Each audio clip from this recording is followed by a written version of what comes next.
All right. Hello, this is Paul Gilbert, and welcome to my guitar instructional DVD. Today, we're going to go over the songs from my all-guitar instrumental album, Get Out of My Yard. I'm going to try to find the most interesting parts, the coolest riffs, the most rock and roll ingredients that I used to make this record, and break them down and show them to you so you can insert them in your own playing and make your own rock and roll guitar. So let's have a good time. Tune in, plug in, get ready to rock out, and get ready to get out of my yard. Thank you very much.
When I was planning the Get Out of My Yard guitar solo, I knew I had to do something out of the ordinary to catch people's attention and let them know that I could still play fast, terrifying shred guitar.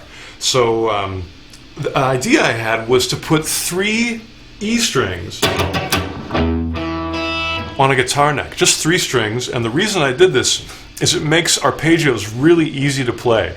And to me, the whole secret of playing fast is to make it easy. So, for example, with those 3 E strings, I could do a real simple pull-off.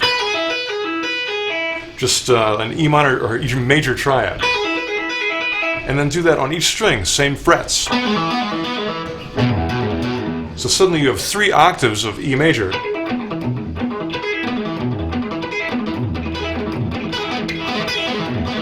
And you can play it super fast, it's just that, super easy kind of pull off, and that becomes something pretty terrifying with those 3 strings. The next thing you can do, of course, is on the higher frets, you could stretch.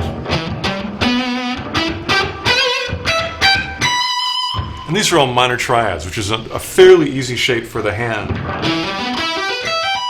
And you can do all your normal hammer-on pull-off licks. And the nice thing is, it's all the same frets. You don't have to shift positions, and you can just play E minor all day and make crazy licks that way.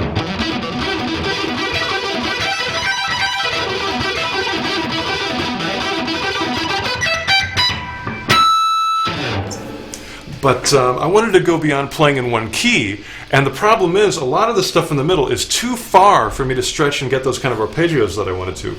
So that's where I had the idea of having a human capo. So my friend Mike's going to come in and be the capo for me.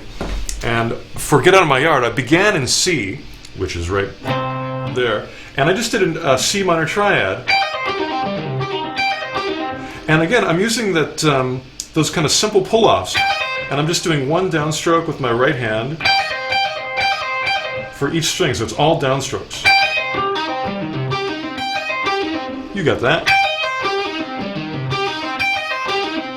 Yeah. So back to the left hand. After that, I just stretched up a fret.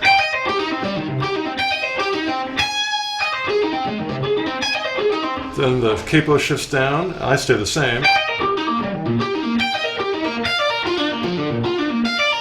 Capo shifts down again. I go down here.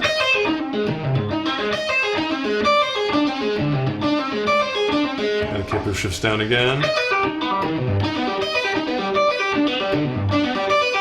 Then there's a big shift way up here.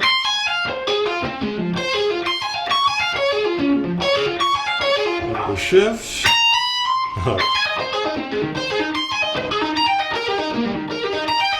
Then we have a quicker shift with diminished. Where's my fingers go? And shift. And shift one more time.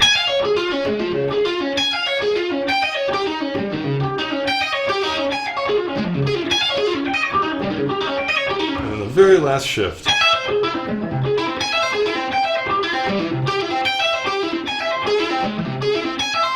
Then I do a pull off. An octave, and I actually bend the string up with my right hand, or sorry, my left hand, and then just release and hit a big E. So that is the secret of the Get Out of My Yard solo, and now with your own human capo, you can do it at home. Rock and roll!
I wanted to make Hurry Up kind of an exercise in big, heavy eighth notes.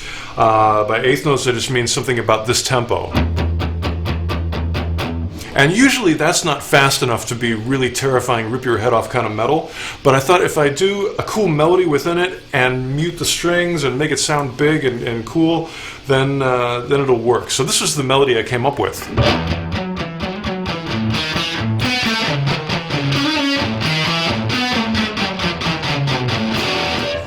And that was basically it. It's based on very simple chords, based on E major. And I did this melody there. Then an A chord. I did this melody there. Then a C minor, C sharp minor. And I did the same melody up in that key. Back to the A. And then just a scale down. E major scale. So all together.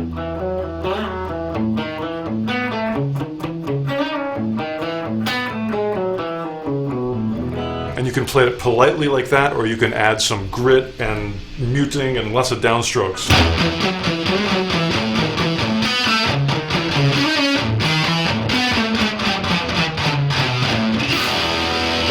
There, it comes to life when you do that.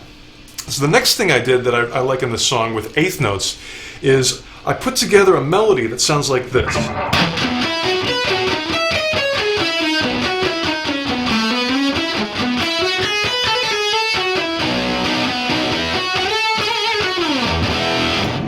That was all written inspired by the bass part. The bass part was really simple. It was just an E major scale going down.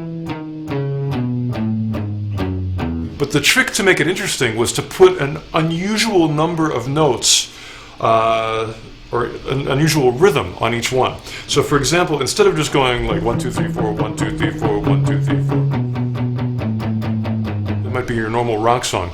But instead, I did, let me see if I can remember, I did 4 notes, then 3, so it'd be like 1, 2, 3, 4, 1, 2, 3, 1, 2, 3, 4, 5, 1, 2, 3, 4, 5, 6, 7, 1, 2, 3, 4, 1, 2, 3, 4, 5, 6, 7, 8, 1, 2, 3, 1. I think that was it. And, you know, I did it really at random. I actually wrote the numbers down like math, and then just played it to the bass part to a click track, you know. 1, 2, 3, 4, 5, 6, 7, 1, 2, 3, 4, 5, 1, 2, 3, 4, 5, 6, 7, 8, 1, 2, 3, 1. Something like that. And then tried to compose a guitar melody that would go with it. So each part, like 1, 2, 3, 4, 1, 2, 3, I went. You know, you can hear how I outlined the chords. And then this would be the that goes with that, and then that goes with that note. And then I think I did, let's see. Yeah. That kind of sounds, I just went all the way down. I'll play it slow for you once.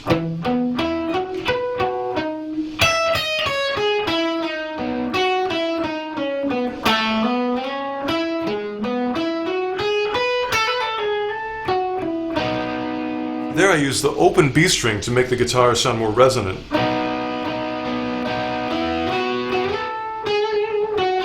And that's the whole thing. Then you put your distortion on and play it for real.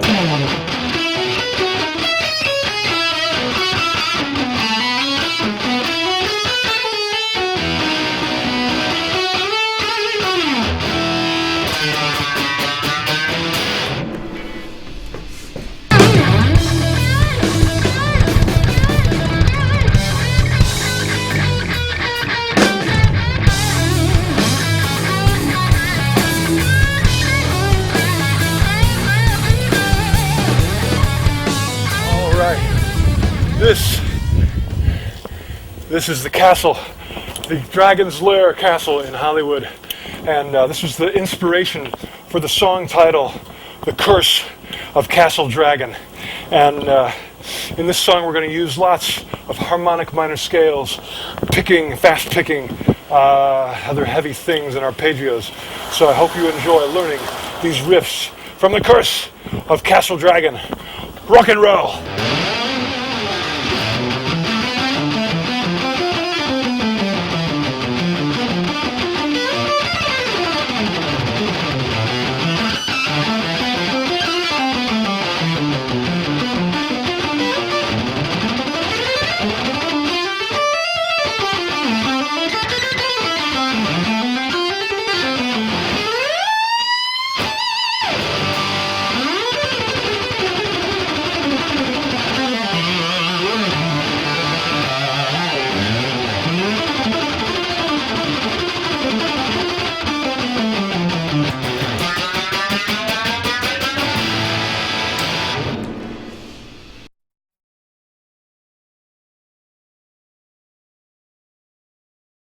The Curse of Castle Dragon. I want to show you some of the main parts, and the first part is an A minor 9 arpeggio, followed by 3 power chords. But I play the notes separately. It would be D, E, and F. So if you connect that, then I hit the high F with my pinky and do a little pull-off and a scale natural minor down. Let me put that in rhythmic context so it makes sense to your ears, because that's the most important thing, is your ears.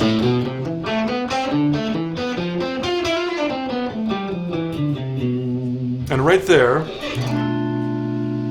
I'm going to outline a minor 7 flat 5 chord. I had never heard of a minor 7 flat 5 chord before I went to school, but they taught me one and I ended up loving them. In context, they sound great, so I want to outline that with sort of this broken arpeggio. You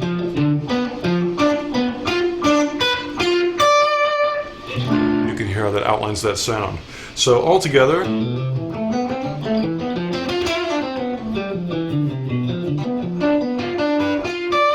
and then just a straight natural minor scale down in octaves. You know this one.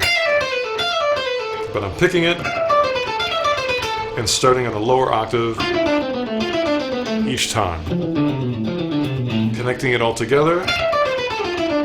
And then I add 6 more notes. It's just the next step up in harmonic minor. Super slow. Then the open string, and it starts all over again.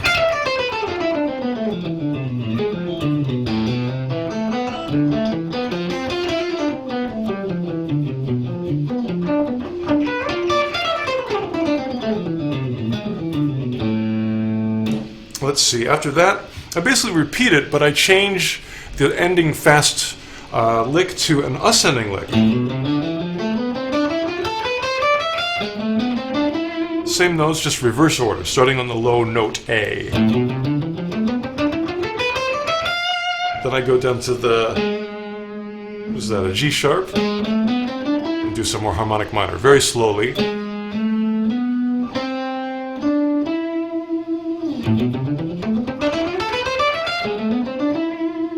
Then we have some arpeggios, string skipping arpeggios. This one is sort of a D minor. D minor 9, it's got a 4th thrown in there too. That's the basic shape.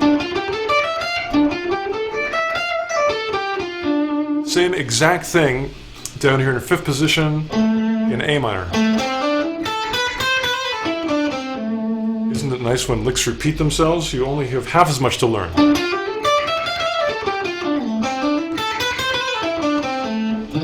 This time I do the same kind of pattern in F, but in order to make it sound good within the same key, I change the notes to make it sound like F Lydian. It's Lydian because it's got that sharp 4, which is so nice and sharp 4 sounding. And then I go a big payoff with a bending note, and because the bending note's kind of far away from here, I slide up to it to make it dramatic and also technically easier.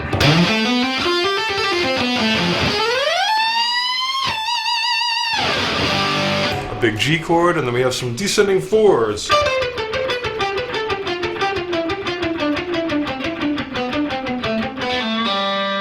They're called descending 4s because they're 4, 1, 2, 3, 4, 1, 2, 3, 4, and they're going down. And they're all in one string, which makes it very easy to pick because your pick only has to stay on the one string.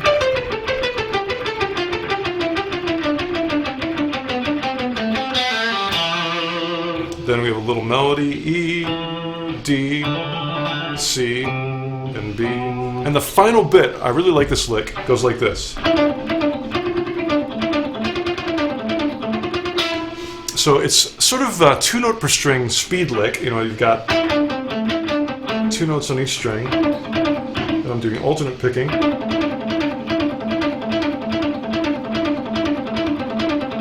But then I end it by playing 1, 2, 3, 4 notes on a single F. So it's and obviously muting a lot with this hand in order to keep the strings and the sound nice and tight and staccato.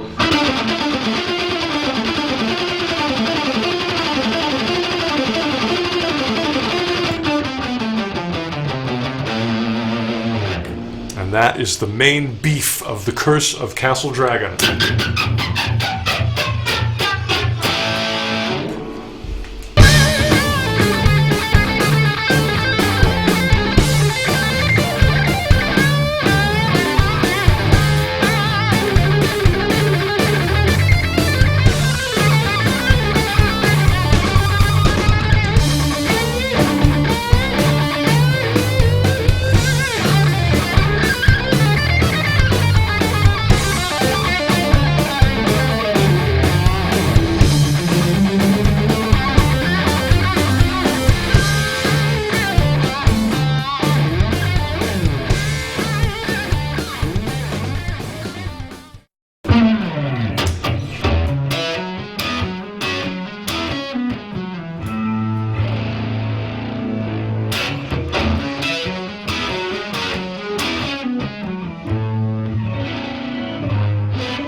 Probably the craziest part of the song Radiator is this arpeggio section where I try to outline the chords in the progression. And let me just go ahead and show you the arpeggios that I use. The first one is like a C major sixth arpeggio.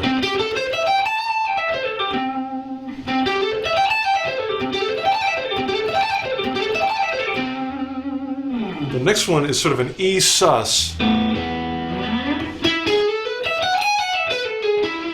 Slower. Well,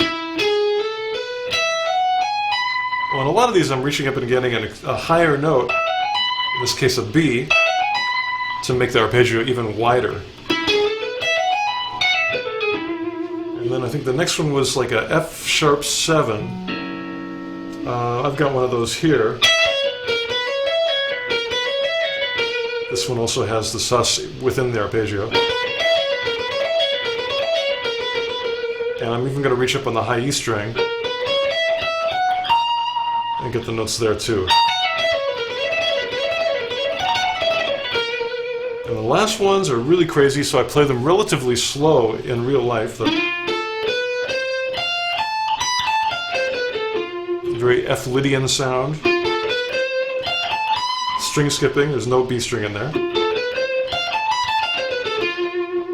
Then the next one is sort of an E augmented. How's that going to sound? Again, string skipping, and then to some kind of a B major, I'm going to use the kind of D chord shape. I do this crazy thing with my first finger. I actually play the first finger for those 3 notes. Normally this would be easier.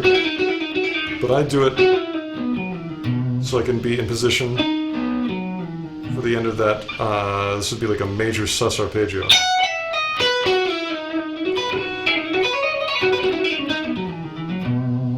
And that's that whole thing.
I started playing guitar when I was a kid, so long before I could drive or was old enough to drive, I was playing guitar and I was playing in rock bands, and there was always the issue of how to get to rehearsal. And since I couldn't drive myself, I would depend on the other band members or my parents or friends of the band members or someone to pick me up and take me to rehearsal. And one day the friend of the singer, I don't even remember his name, but he picked me up and he'd been drinking a lot of beer, and we ended up going straight through a telephone pole, which inspired this song. And this song is in E. The main riff goes like this, kind of major pentatonic sounding. And I'm just putting a rhythm in there with some slides, trying to dress it up with little, not just going to the notes, but making a little stylistic things.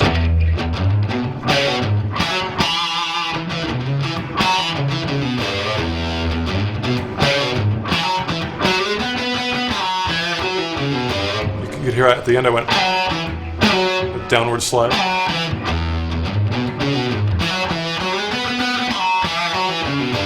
And that makes it a lot cooler and gives it a cool groove.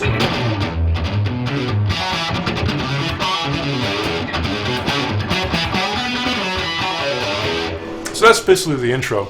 The main part I want to show you about this is actually, this is almost a picking exercise. So with the right hand, I'm doing alternate picking. And I'm just doing an E natural minor scale, 3 notes per string.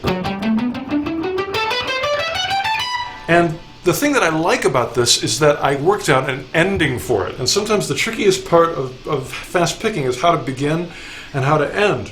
So in this particular phrase, I ended it like this. Very staccato. So when I play like that, I'm not even muting with my hand here. I'm actually muting with the pick. So each, I'm like hitting the string and then stopping it with the pick. I really like that sound. It sounds really controlled, like you meant to do it. Little bend, and then a little phrase.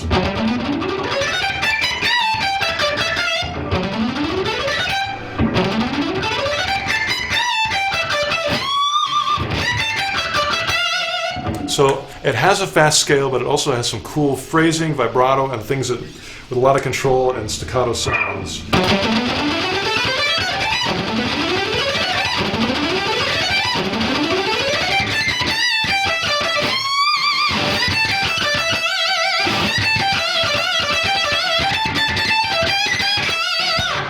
The very end, I do this lick, like a 2-note per string pull off, and I really like this part where I go.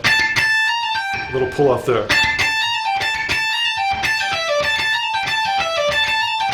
And then I just repeat it as fast as I can. Pick 2 notes. The rest is hammer on and pull off.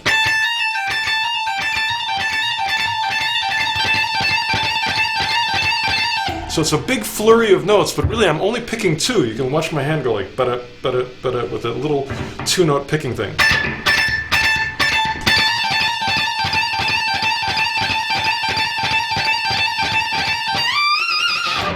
And that is the exciting parts of Straight Through the Telephone Pole.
Marine Layer is a simple song. It's got chords like C sus, regular old cowboy C. I call it cowboy C because all the cowboys play that one. And it's got cowboy D7, cowboy G7. But somehow I managed to make it not sound like a cowboy song. I think the sus probably does the trick. And I'm not strumming it like a cowboy, I'm playing the notes individually, and I'm hardly ever stopping, and that's sort of the trick of this song, is to keep it very consistently picked. And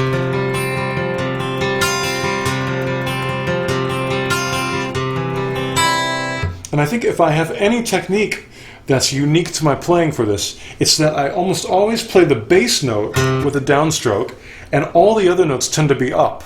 So it's like down up here and then up, up, up, up, up, you know, tons of upstrokes. So a lot of that going on with upstrokes.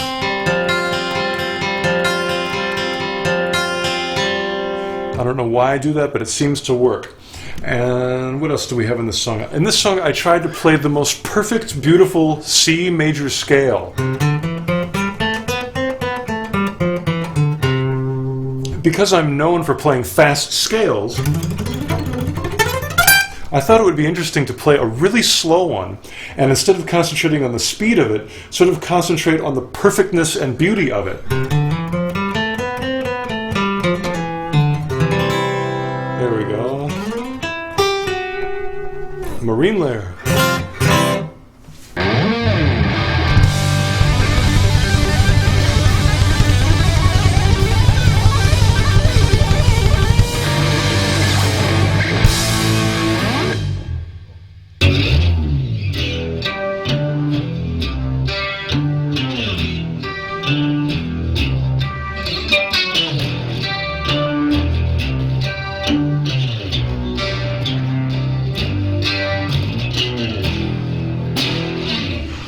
This is the 12-string bass guitar, which inspired the song 1212.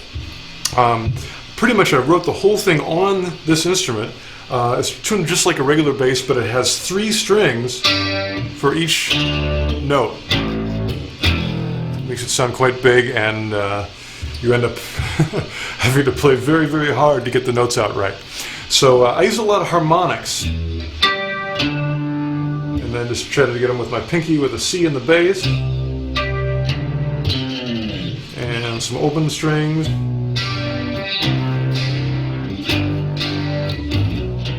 And that's pretty much the main part. The tricky part that I want to show you is the middle section, where I do these chords that are almost impossible because I'm hitting these really high notes. But it's worth it because I love the chords. The first one is sort of an A minor chord, but I put E in the bass. Then just a regular old E minor. Then a B major. This is sort of a diminished. Then an E sus. And E major. All together.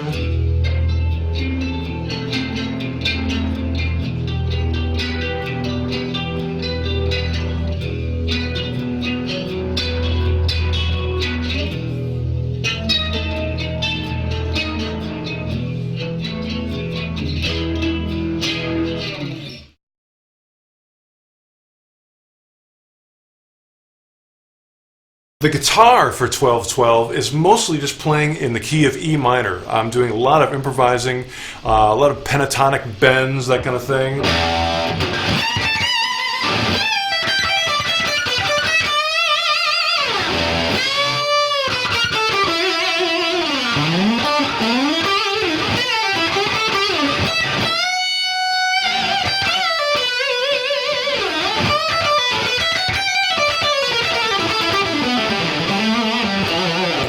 Very fun for any guitar player to spend lots of time in E pentatonic with all those cool bending notes. So I had a good time doing that, but then the middle section came. That's the part where the bass goes up way high, and I've got to start playing over some chord changes, which as a rock player is an uncomfortable situation, but I'm working on it. I did my best, and in this case the chords we've got are A minor with E in the bass. Then we've got E minor, regular old E minor, B major, E is always in the bass, and we've got some diminished chords, F sharp, and we've got an E sus and an E. So I'm trying to outline those, maybe initially just by playing the chords.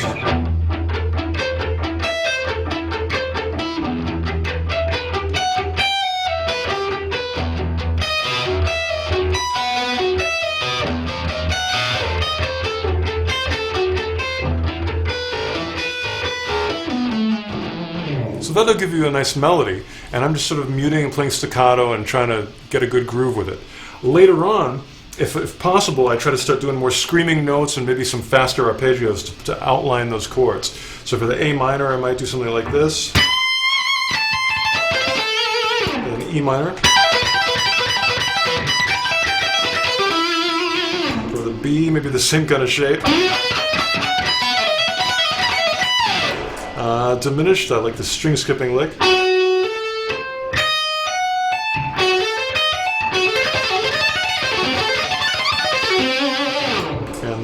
for E sus, I'd probably just play an E major. String skipping lick like that. Three notes on this string, 3 notes on this string, and a low E.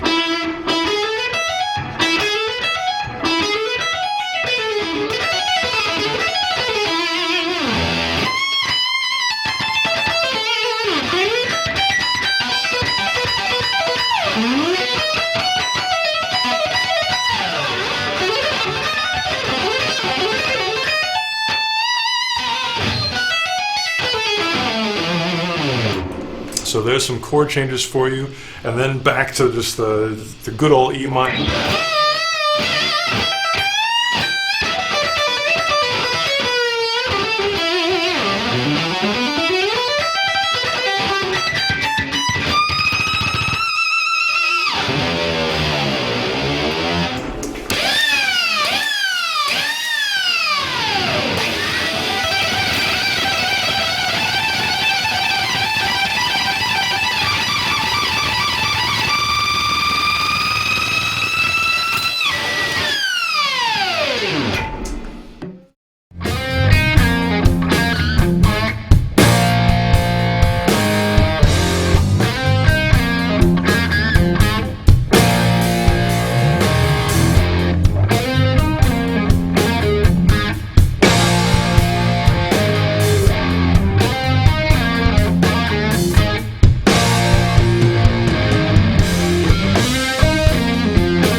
Rusty Old Boat uses one of my favorite scales, as you know, E minor pentatonic, but instead of just playing it in the usual spot,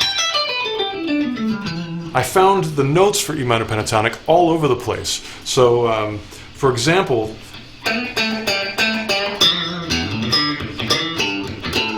that whole line uses notes from E minor pentatonic, and the line up, that's all E minor pentatonic as well. So it's just different ways of using that pentatonic sound to get phrases. And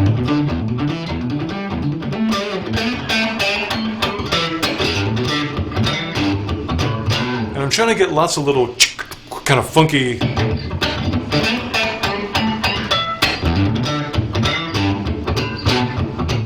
can hear that almost like a drum. And I'm just muting out the strings with my left hand and covering them so they won't ring. And then with my right hand, doing that little shuffle groove like a drummer.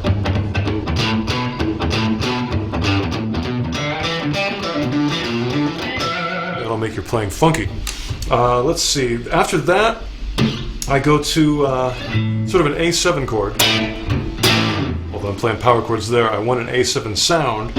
So I do the craziest Mixolydian scale I can think of. I'm just sort of using this 3-note per string scale and trying to do lots of soloing within that.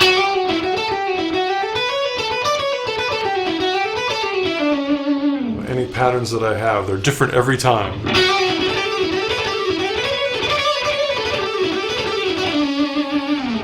And I'll show you some of those patterns when we get to the hammer-on pull-off at the end, but I just wanted to give you the general scale. and that I go nuts inside it. And the same thing up a whole step in B, but this time I'm playing the scale from the low end. And again, I'm trying to go as nuts as I can with any patterns that work.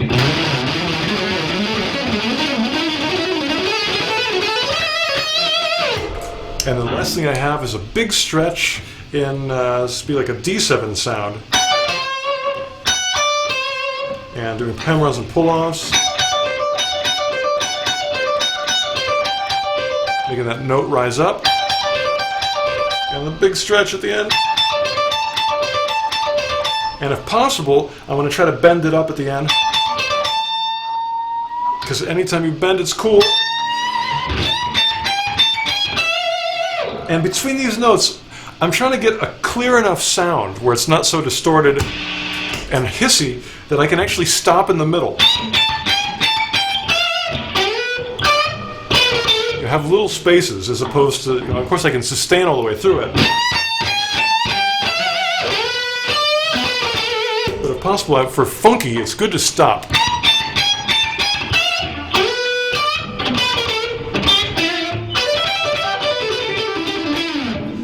Some kind of funky chord. That's an E flat. I have to think about this one. Dominant. It's got a 13 and a 9. So those are some of the cool parts. I'm going to show you one more lick because I love it so much. This is something I do in the solo. It's an arpeggio, D major, in octaves, using pull-ups.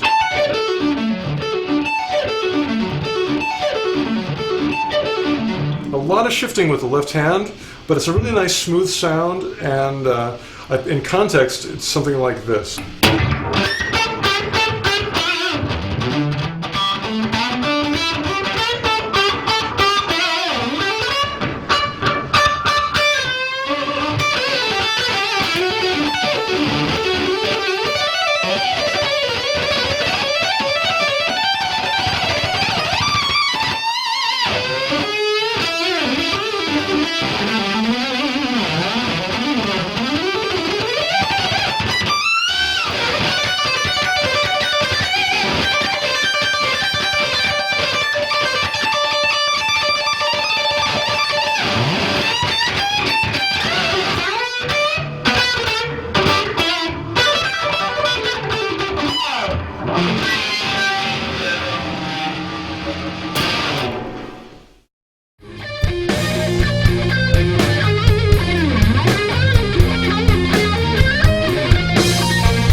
I am going to use my 1976 pearl-covered Ibanez Flying V to demonstrate the echo song today. The echo song is using the echo, the digital delay. And what it does is I'm just playing eighth notes, very staccato eighth notes. And I set the delay so it actually puts a note in between each one. If you want to be technical about it, I would say it would be a dotted eighth. But we don't want to be technical, we just want to feel it. So if I'm going to play at this tempo, I'm going to put the delay on about this speed. And so if I just play like this, it's going to come out as 16th notes. And so when I play this, and turn the delay on, I get 16th notes in kind of an interesting order.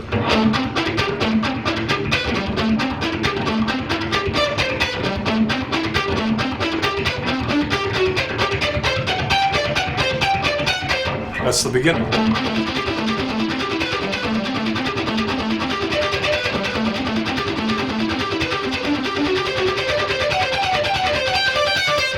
And sometimes you can let those high ones open up a little bit. Some of the other patterns I did were a lot of octave patterns where I would play a simple melody like this one in C Lydian and just take it up an octave. So I'm starting with C, my second finger. So I'm going to put my second finger on the next higher C. Do the same melody, same fingering as well, which makes it easy to learn. You can see how those are the same shape. Find the next C, again using your second finger as a starting point. That way you can always use the same shape. With the delay. And then I just dropped the bass note down to a B. Down to an A. And slightly different for the G.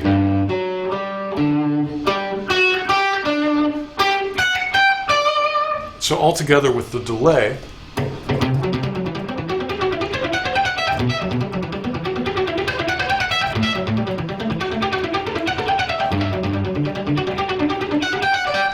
this is really good practice for your technique because although you aren't playing incredibly fast, you have to play extremely accurately in time, or because the delay won't modify itself to change speed with you. You have to stay really consistent in your tempo and also in your staccato playing.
I am a child of the 70s, so I'm very influenced by the guitar players that bent strings and did pentatonic licks. Had those big, huge 70s rock and roll guitar sounds. So I wanted to take those influences and put them into this song called The Full Tank, which has a lot of E minor pentatonic, as you can tell, one of my favorite scales. And I just tried to make big, huge chords and nothing too complicated, but I wanted to make everything sound as good as possible. I wanted to play the best sounding A chord that I could, and nice scratchy things, and big, huge, chunky.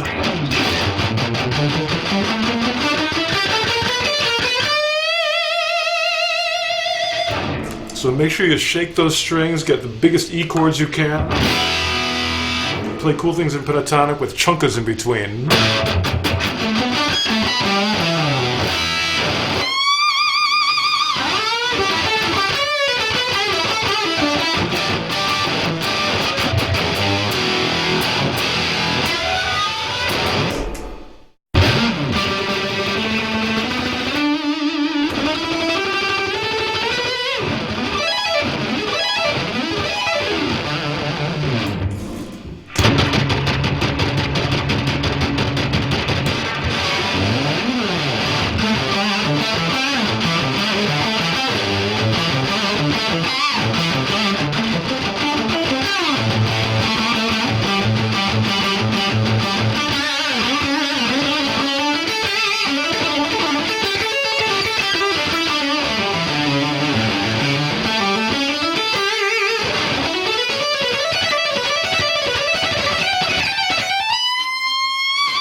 My Teeth Are a Drum Set is a song in A. Today I'm going to play it on my old faithful PGM 300 that I got in the late 80s, early 90s, somewhere around there. I've beat on this guitar, done all sorts of things to it, and it's still going, and today I beat on it even more because my guitar is like a drum set as well as my teeth. The solo in this song is kind of an A dominant sus sound. I do this kind of arpeggio that has like the notes of a dominant chord, but I'm also using the suspended, the 4th or the 11th, whatever you want to call that note, that D note. And I try to find a good fingering for that.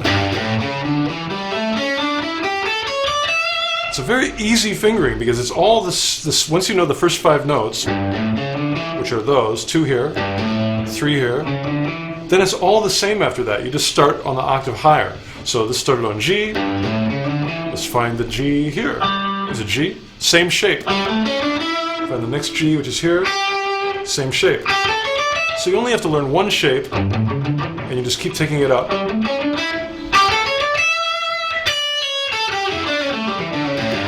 That's a really useful shape to improvise with.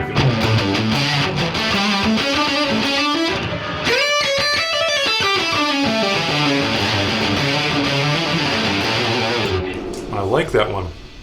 And that's this kind of sound of that solo. I obviously use some major pentatonic as well. Everything I can do to get that A sus chord kind of solo.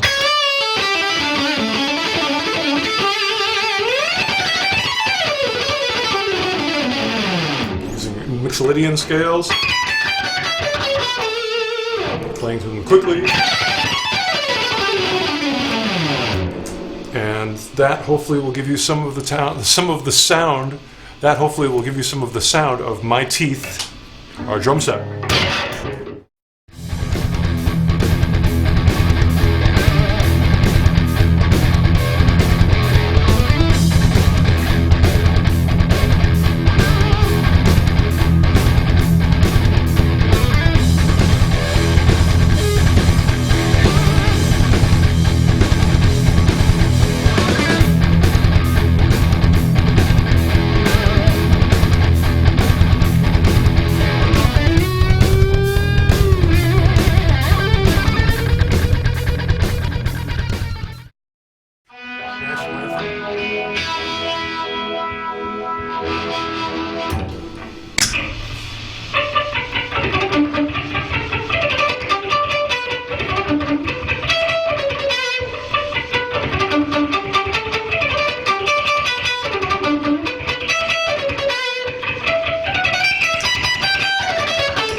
I love rock and roll music and heavy metal and all those things, but I also love classical music.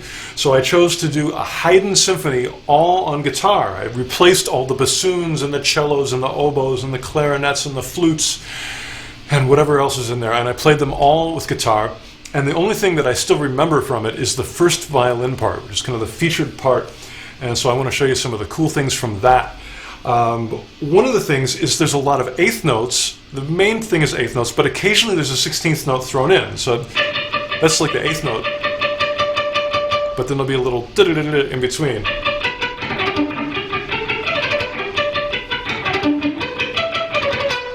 And that really requires a lot of accuracy and good technique from your right hand. So I really recommend that as an exercise. And also, I like that little melody. It's a nice classical kind of melody.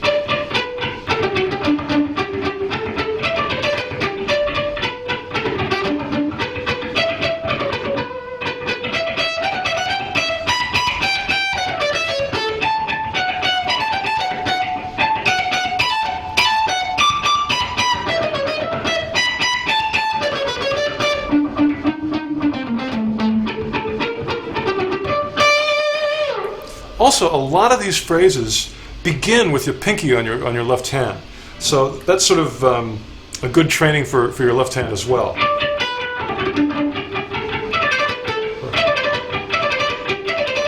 If you get stuck on it, just repeat one part over and over again until you get it right. You can play it very slow.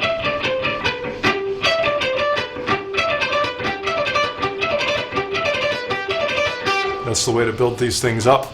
So the main thing I want to show you besides that 8th note and 16th note picking idea is some of the arpeggios that happen in this song. Some really cool ones. Let me go right to the end where there's, starts with some descending fours.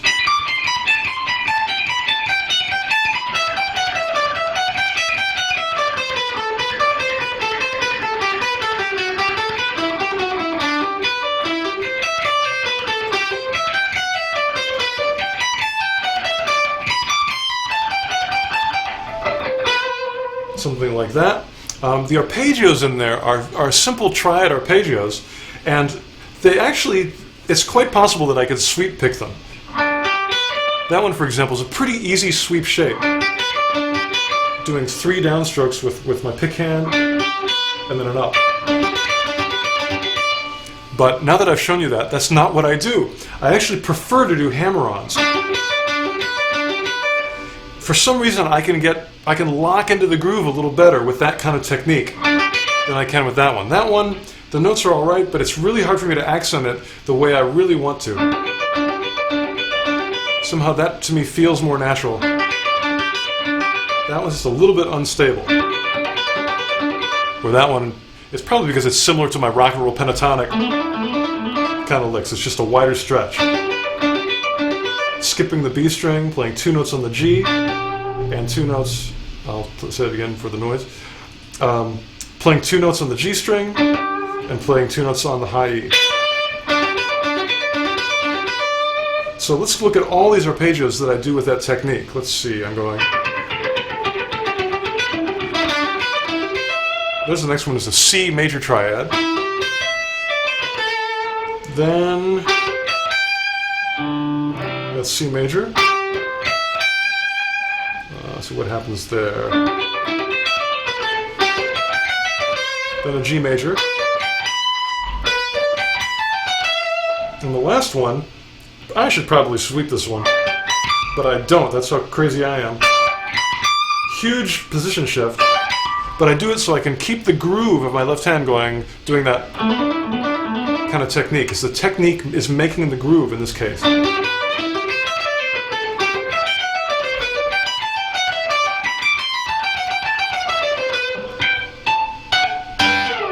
So those are the arpeggios. I think it's a really nice way of getting those to be very smooth and very beautiful. Let's see if I can do them in order.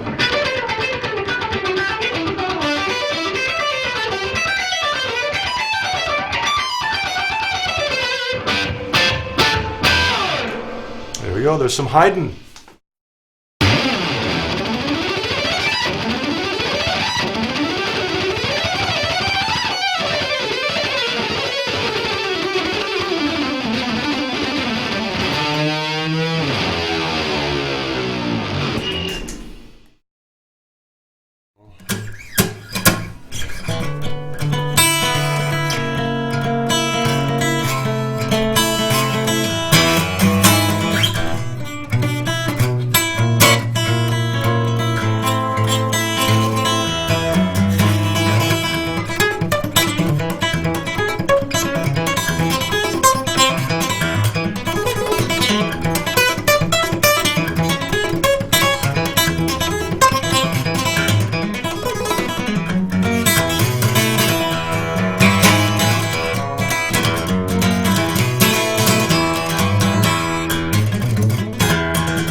3 E's for Edward, of course, refers to the 3 E's on my acoustic guitar. And Edward, of course, refers to Edward Van Halen, one of my favorite guitar players in the universe.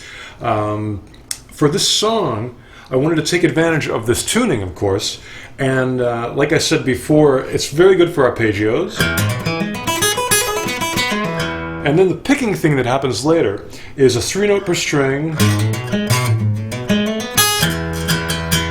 So that's the basic lick.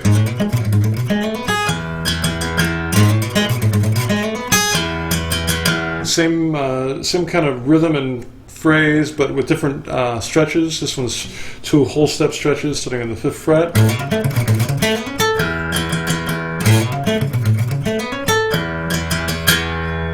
I think up to the, 9th fret with a whole and a half. 2 whole steps on the 7th fret. Because these are octaves again, I'm using the same shape on each string.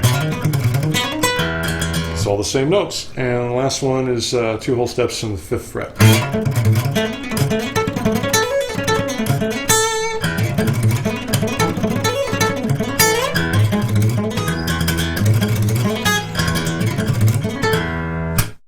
I have one up here on the 12th fret with a C bass note, and one on the 11th fret.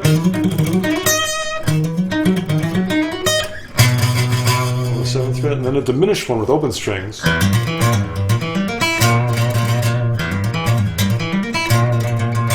And then just freak out in B.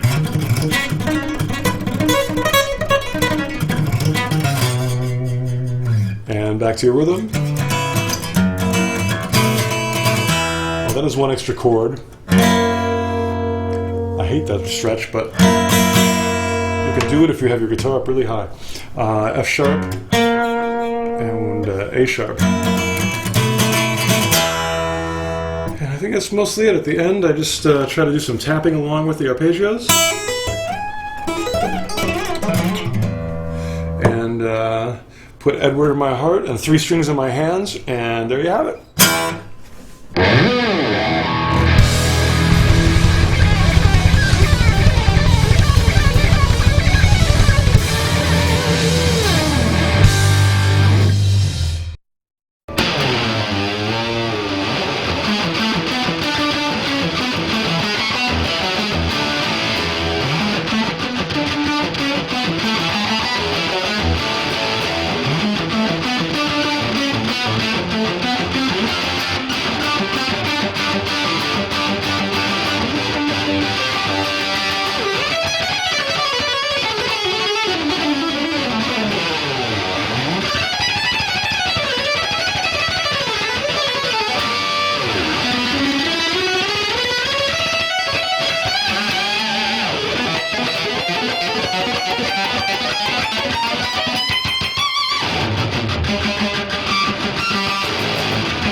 You kids, get out of my yard! This is a song called You Kids. I think every guitar instrumental album needs one punk rock song at least, so I tried to write one with some big chords.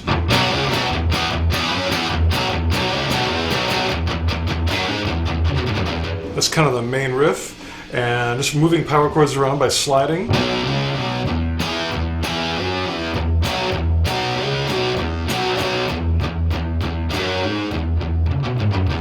Nice little fast picking lick there where I go. Try to get that kind of cello-y, nice little scratch on it.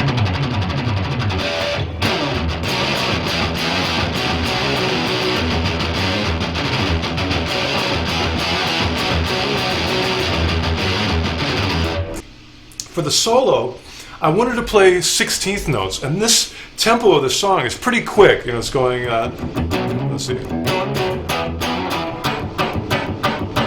So, you know, to play 16th notes, I have to do like, you know, pretty fast lick.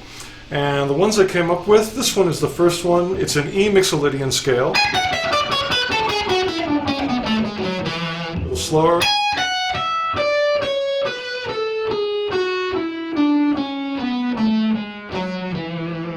But the thing to make scales interesting is you don't always want to play them straight up and down, so I tried to do a pattern within it, which is something like this.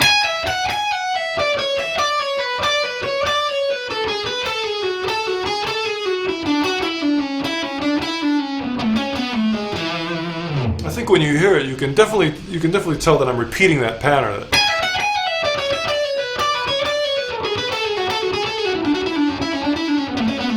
I'm not picking every note. There's a lot of hammer-ons and pull-offs to make this go easier, or at least pull-offs.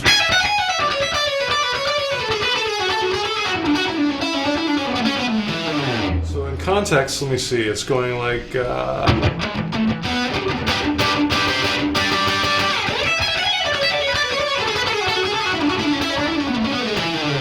Yeah. The next one has a lot of fast picking in it. The pattern is like this. Again, I'm staying within E mixolydian, but I'm doing it on two strings, the high B and E.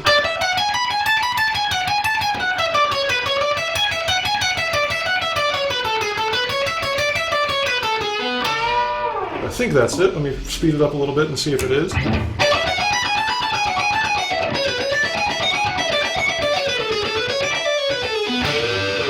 That's it. And at the end I pull off to the open B, which gives my left hand time to hit that big bent chord. So I worked that out beforehand. These were not improvised.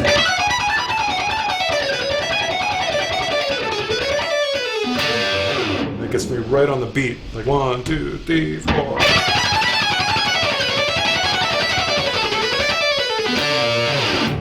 The next one is straight tremolo picking, where I pick one note really fast. And I just slowly move the note up with my left hand.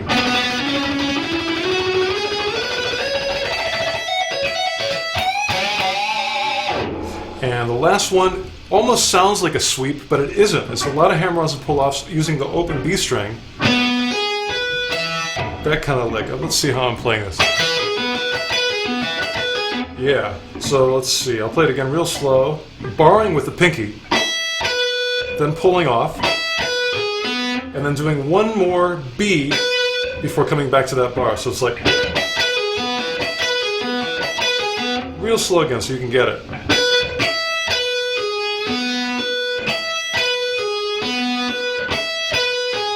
At that slow tempo, it sounds kind of unusual rhythmically, but as you speed it up, it develops its own pulse. And then you can hear how to phrase it. So let's start speeding it up.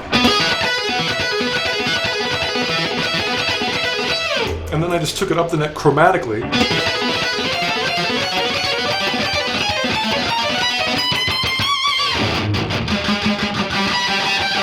And then I had more fun just trying to get a cool noise out of my G string.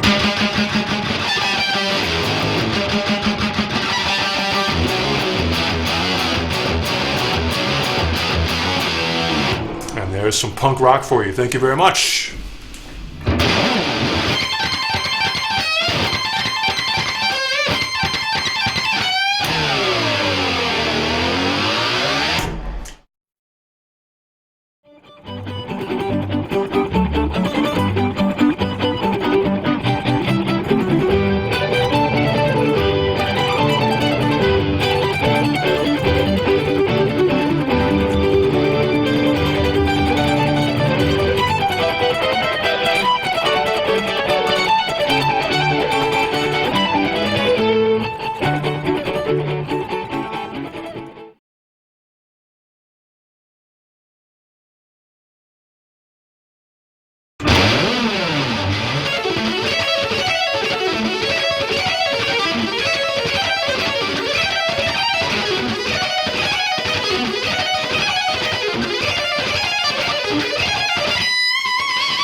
All right, I want to talk to you about hammer-ons and pull-offs.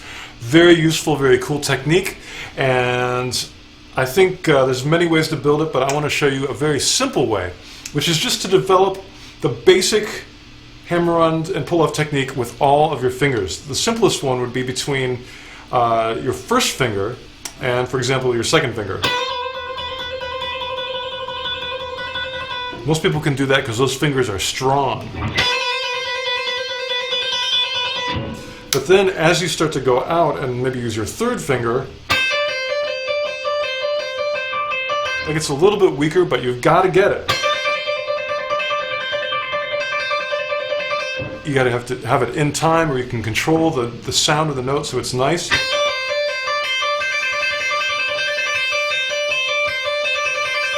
And keep the tempo even. And then of course the pinky, the weakest finger, but you can get it.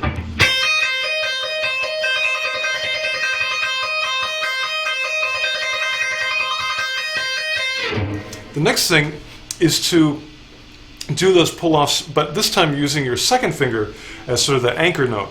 So let's do A with the second finger, and we'll do the pinky.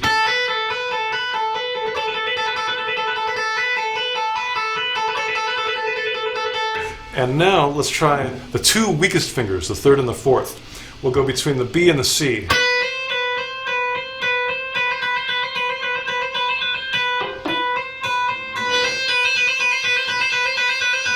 And if you can get a good tone out of those, you're really in good shape.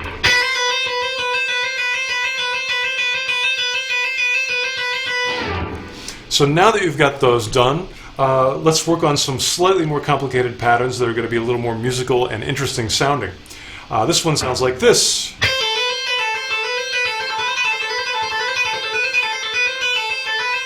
It's got 6 notes. They sound like they're C-A-B, C-B-A.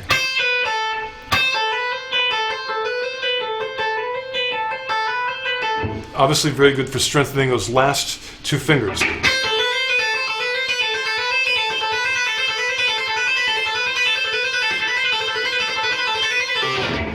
Let's add in 4 notes that introduce this. I want to start on the B string and play 3 notes. That's E, F sharp, and G. And I'm going to add an A note on the high E string and then do the lick that we just learned. So altogether, that's the lick.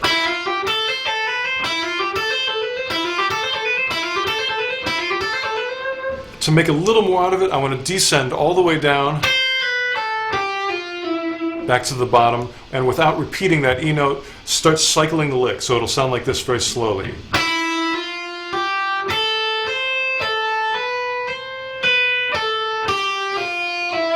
And then that E is where you start over again without repeating it. So let's do it a little quicker.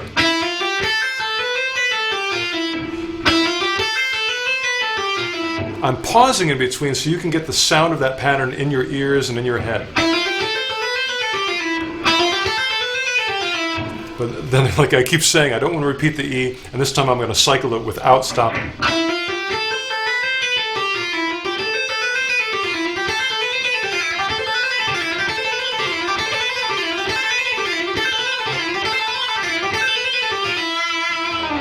There we go.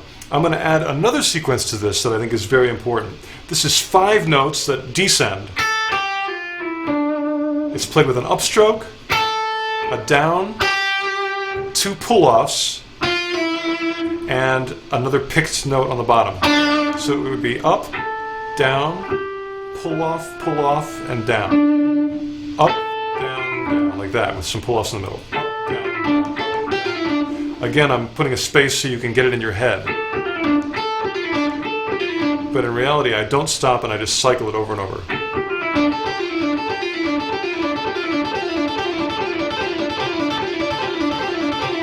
So let's combine those 2 licks together. Let's see if we can do that.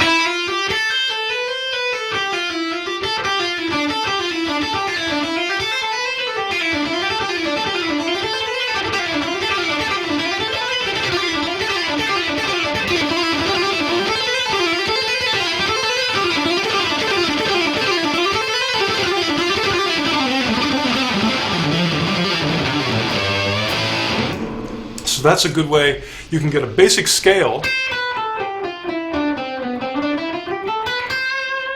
to have sort of a left-hand freak out. You know?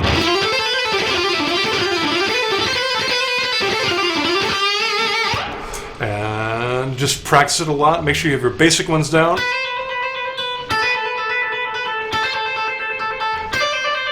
That'll build up strength, and then practice the other one slow, very even, with good tone. Use your ears to make sure the tone is the way you like it.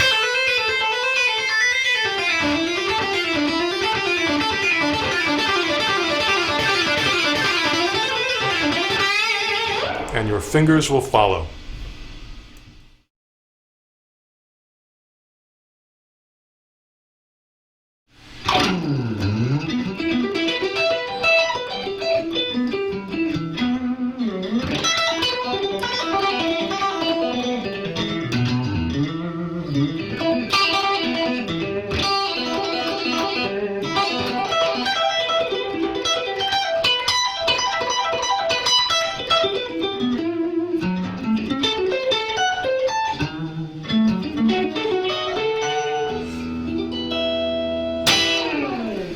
I want to talk to you about arpeggios. And in the world of guitar, many people use the sweep picking technique for arpeggios. And I've done it myself, but I really prefer a lot of other methods. So I want to introduce you to those, and we'll let the sweepers of the world take care of the sweeps. My favorite way of doing arpeggios is string skipping. There's a couple different ways to string skip. The most basic one I would want to show you would be this E minor triad. 2 notes on the E string, and then 2 notes on the G string, and then 1 note on the D string. I'm doing that with 3 downstrokes, and all the rest of the notes are pulled off. I like those pull-offs because they make the lick sound very smooth and natural.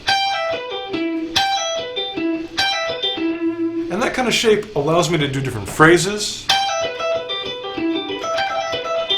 hammer-ons and pull-offs. To me, that kind of phrasing is very natural and very musical and very useful in tempo. So experiment with using those in different tempos in your music. You know, if you're, it's a cool way of throwing in arpeggios with almost more of a pentatonic style of phrasing. Another way of doing arpeggios is to take a short or small shape. For example, this shape. Very simple. I'm using the same frets, 7 and 10, on the low E and low A strings. And this happens to be all the notes in an E minor 7th arpeggio. It's got the root in the 3rd, it's got the 5th and the 7th. That's all you need. So let's take it up an octave and start it here. Same fingering shape, just an octave higher. And once again up an octave. So real slow. This is a really cool way of visualizing how to play an arpeggio. Because you have the same shape in 3 places, and all you have to do to be able to find those places is know where your octaves are. So I'm looking for the B here, here, and here. And you can even practice moving your first finger between those B notes. That way your hand gets used to the technique and your eye gets used to visualizing that position shift in order to make that arpeggio happen.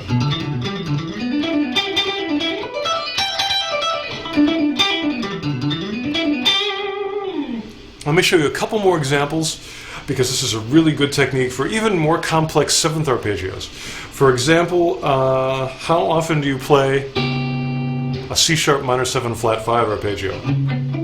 Probably not very often, but that's because you don't know one, or at least I didn't until I learned this very simple shape. It's B and C sharp, then E and G. That's it. That's all you have to know. And then just put that in the octaves. Up an octave starting on B, up an octave starting on B. Same shape every time. Then just experiment with it to try to find hammer-on and pull-off sequences that allow you to go between the positions.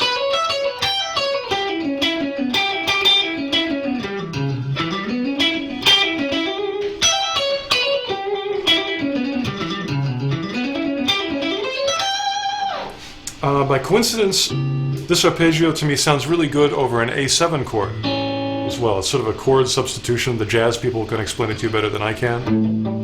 But it sounds nice over this chord.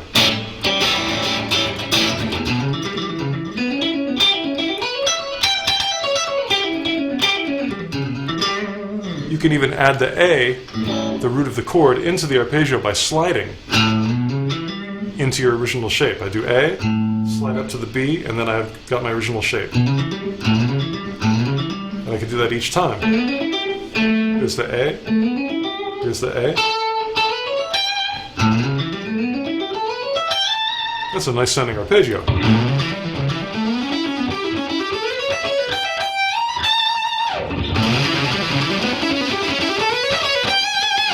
It really allows you to travel over the fretboard in new ways that you might not have found before, and they're pretty easy to visualize because they're all the same. You can even do something as simple as a bend and do that in different octaves. This is again using the octave idea to expand your playing. Those are all B going up to C, a half step bend.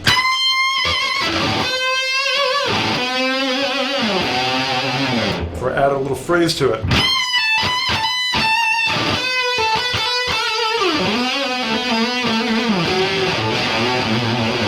Any lick you have, you can do in different octaves. You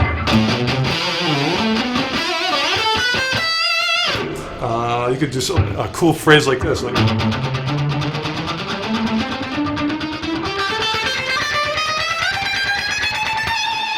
there's so many different ways of using octaves to get over the fretboard. 3-note per string scales work that way as well.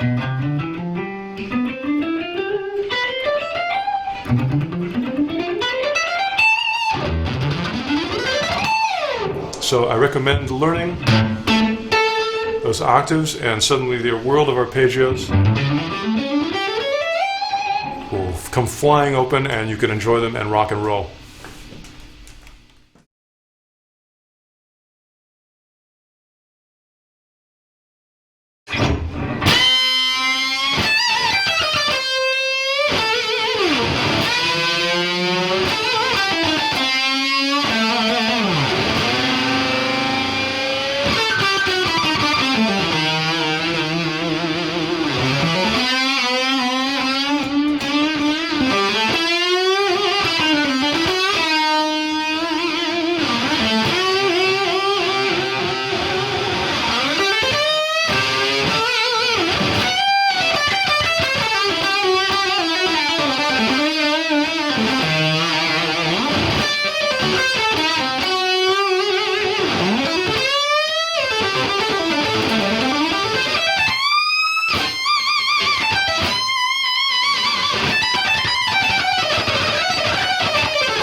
All right.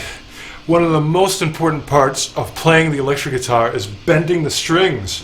Without that, it's a very polite instrument. You know, the first scale I learned was A minor pentatonic, like most people learn. And I played it up and down politely, like everyone does.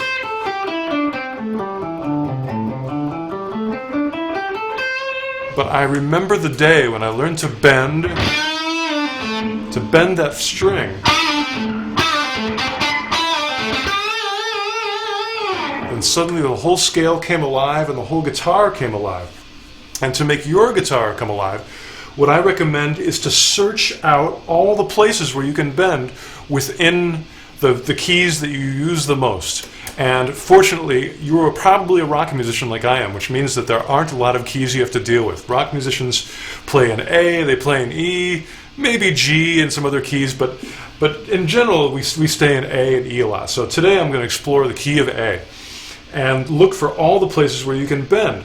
For example, within the pentatonic scale, there's a good spot from the 7th up to the root. Usually you're bending up to a strong note. The root, A, is a strong note, so let's bend below it, up to it. The 5th is also a strong note. The the E note, so we'll go from D to E. And what other ones? Maybe from the up to the third, we need to go to the ninth, which would be B to C. So we could do a lick just like that.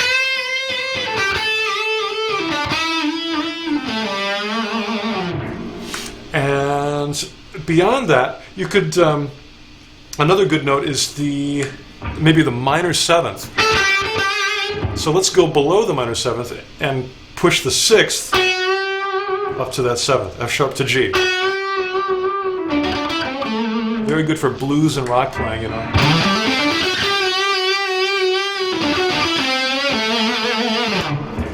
There's so many places where you can bend, so the trick is to find them all. Find them in different octaves. Maybe if that note sounds good there from F sharp to G, we want to search up an octave higher. With the same note in a different position. So wherever you have a note to bend, try to find it everywhere. That way, wherever you are, you can do some cool bending, which really makes the guitar come alive. There's another one. I'm bending from the flat 5 up to the 5th.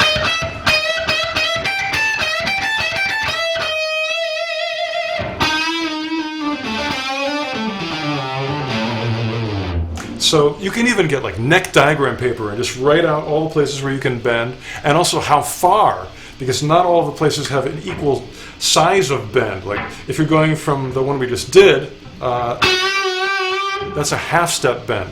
In some places, like if you hit the E note, the next cool pentatonic note is G, so you have to bend up a minor third really far, so you have to be prepared for that one. But it's worth it. That sounds great. I love that one.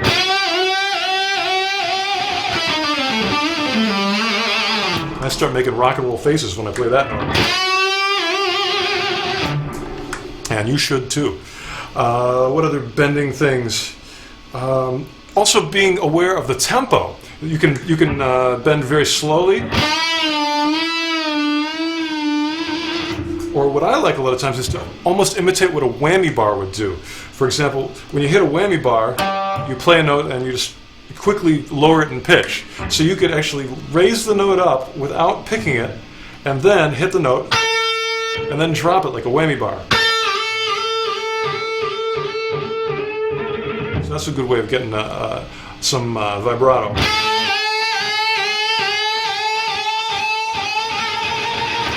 So I think if anything, I really want to plant the love of vibrato into your ears, because if it gets in here in your ears, you're going to want to do it, and you're going to be a better guitar player, and everyone's going to want to listen to you.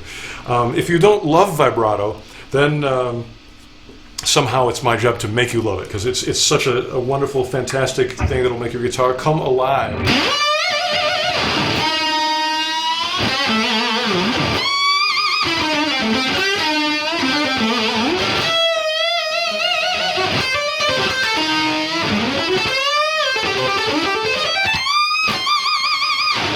And so please feel the love, stick it into your ears, and bend the strings and make them come alive with rock and roll, bending, and vibrato.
Picking. I want to talk about the mechanics of picking, how to hold the pick, how to move it, angles, that kind of stuff. I hope it will help you get the sound that you want out of your picking.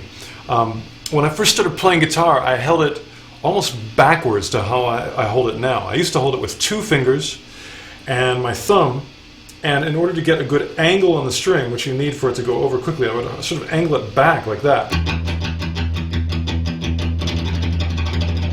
And it sounded good, but it started to hurt my thumb because it was pushing the thumb back into my hand. So after 8 years of that, I completely turned it around and decided to hold it on the side of my first finger. And in order to make that happen, the thumb has to bend forward and the first finger has to pull back. And you can see how if my finger continues to pull back, the thumb angles more and more. So really, where this first finger is controls the angle of the thumb. And all that matters because it changes the sound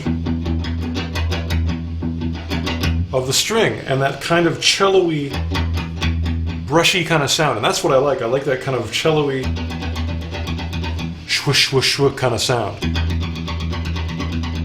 If it's too parallel with the string, that disappears. You can hear it. But as I angle it, you begin to get that nice little brushy, scratchy sound.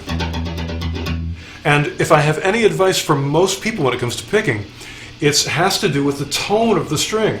And if you just use your ears, the ears are just as important as your fingers, to just slightly change that angle until it really sounds good. It really sounds like a good tone.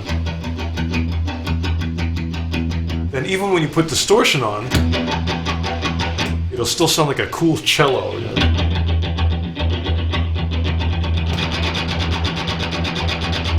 Obviously, I'm not picking hard, but with a lot of distortion, if you pick hard, it just gets messy. And we want this to be nice and clean and controlled. The next thing is to be able to control your accents. You know, be able to hit hard or even hit a harmonic, a pick harmonic, once in a while. To give you an example, you might want to hit where the snare hits in a rock, you know, heavy metal double bass drum beat that's going like ticka ticka ticka ticka ticka ticka ticka ticka. And I'm trying to accent where that snare drum would be.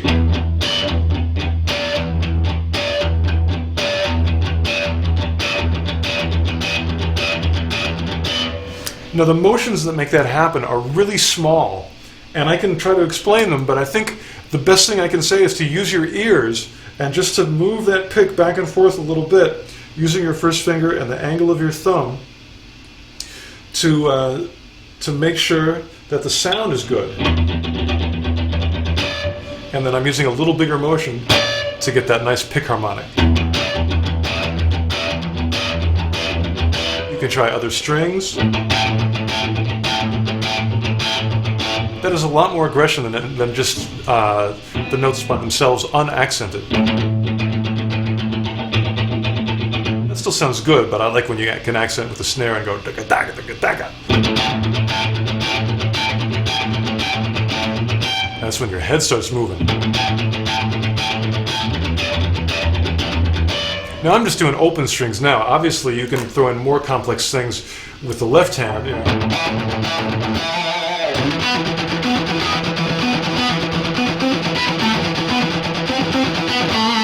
know, it's all alternate picking. And I really do prefer alternate picking for faster things to any other kind. Alternate picking is just doing a downstroke and then an upstroke and continuing that in that fashion, just back and forth. Sometimes there's more efficient ways of picking, but they break up the groove of just that back and forth kind of sound. And also with alternate, I can get bigger motions. And although bigger motions aren't as efficient, they're bigger, and bigger sounds louder and more rock and better. And I like big and rock and louder. And so even for fast things like this, I like alternate picking. Let me slow that down real quick because it's a really good picking exercise if you haven't worked on a lot of this before. The key to life here is that the high E is an upstroke. and then the next string is a down.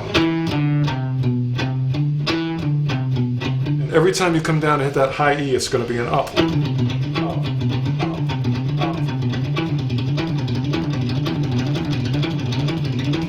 And again, as you do this, of course you want to be able to make it faster, but also really listen to what the tone of the strings are doing.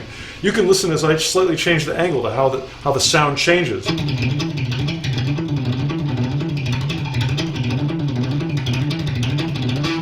And especially when you start adding distortion, that little, the little scratchy sound really sounds good.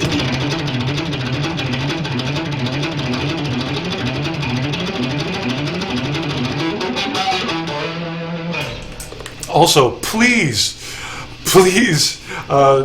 don't do what a lot of beginners do, which is to just make your left hand do something that is slower than the right hand. I really want you to sync up the hands, and don't cheat and play 3 notes and pick really fast. It sort of gets the effect, but I just personally I can't go there. I really want my 2 hands to lock up and be synchronized and be dead on accurate. To me, that's metal.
I know a place where dreams are born and time is never planned. It's not on any chart, you must find it in your heart. Never, never land. It may be miles beyond the moon, or right there where you stand. Just keep an open mind, and then suddenly you'll find never, never land. You'll have a treasure if you stay there, more precious far than gold. For once you have found your way there, you will never, never, never grow old. And so that's my own, where dreams are born and time is never planned. Just think of pleasant things and your life will fly on wings forever in there.